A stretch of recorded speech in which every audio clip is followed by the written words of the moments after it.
Hello YouTube, Jonathan800 here, and this week I was trying to do a Kaiserreich Germany video, but instead you got this because I hate looking at the decision screen all day.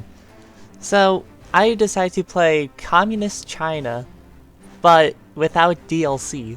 There is zero DLC in this game except for the ones you get for free. And this was an experience. You can really tell the age of the pre-Waking the Tiger China events. Some of them don't even work, just like the nationalist clashes you are seeing here. You do get a free 150 political power, but you also have, well, it depends, not necessarily free, it's a dice roll. So basically, you got the default focus tree, same with nationalist China. But you also get some pretty cool events. For example, this. You're gonna get the event China Unites, and basically the warlords will no longer exist. Well, some of them. I believe it's a dice roll on whether they'll join you or not. And this is what I find hilarious, is Japan is weaker. Because China and Communist China do not have any debuffs at all. Because Japan has Marco Polo, while, China has no debuffs at all. Communist China does not have any problems at all. Your industry is only limited by the focus tree. You don't have recovering from the long march or anything. I also believe China has full recruitment. No penalties to that either. The AI seems to be pretty smart. Like, there's one naval invasion conducted by the Japanese, and the nationalists pushed that out pretty quickly. And as you see, I am currently destroying Manchukuo.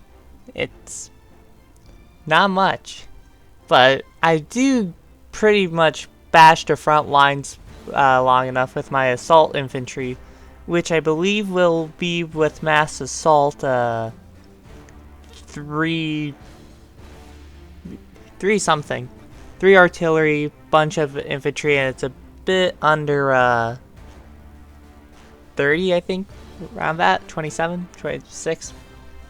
But either way, the Japanese are completely caught off guard, and I take most of Manchuria. The nationalists get some land near Beijing, but despite what that looks like, that all belongs to me. As you see, I'm not going with this script. I just do not have the time for that. But here's the funny thing: the moment the war ends with against Japan, get ready for round 2, because there is no break time. I was quite shocked when I saw that event for the fight for China, because I was pretty unprepared. My equipment stockpiles were quite low, but I thought, hey, I could just battle plan, right? The nationalists are weakened. It turns out the minus 20% recovery rate doesn't matter when they just last stand, and then you tunnel vision so hard in Manchuria you don't realize you're getting pushed back. That was not fun. I almost lost my capital a few times.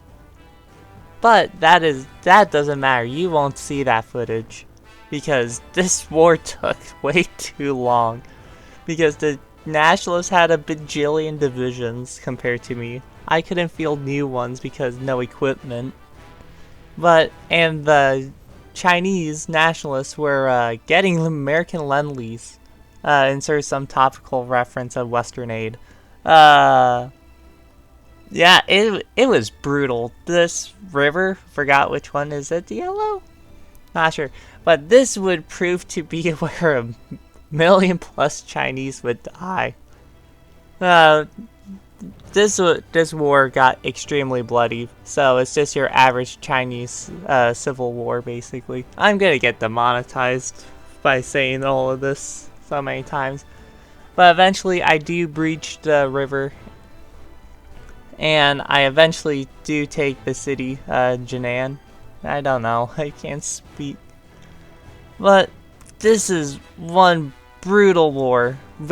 Mostly because I couldn't field any more divisions than what I had for the most part. And basically, I am just going for encirclements, trying to whittle down. Also going for their industry because mine was kind of lacking. Got another encirclement here in just a little bit, and alright. So basically, I did join Comintern, but I didn't want to invite them because I knew that if I did invite them to the conflict initially, they would just be instantly obliterated by Germany because they would have no troops on their front line. And also, I wanted all the land for myself. So eventually, the Nationalists did thin out a bit, and a breakthrough in the south basically had no resistance. And I thought, hey, the Nationalist AI is completely dead. They are not doing anything, let's go Snake. Those two divisions were never heard from again. But this is showing my mental status at the time.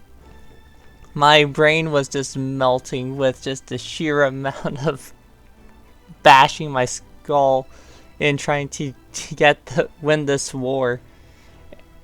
I even had to worry that I would actually have to paratrap Taiwan because in the base, when you have Waken the Tiger, the Chinese Unity national spirit, which in base game they do not have, they will hold out in Taiwan.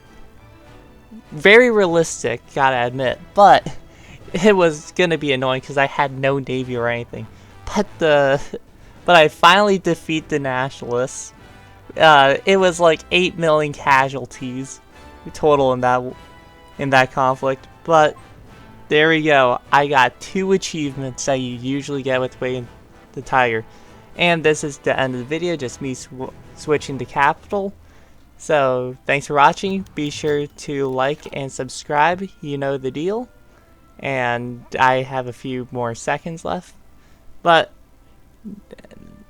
this was one heck of a playthrough. If you want a semi-challenge, this is definitely one. So either way, thanks for watching. Be sure to like and subscribe. You know the deal. And this is Jonathan 800 signing out.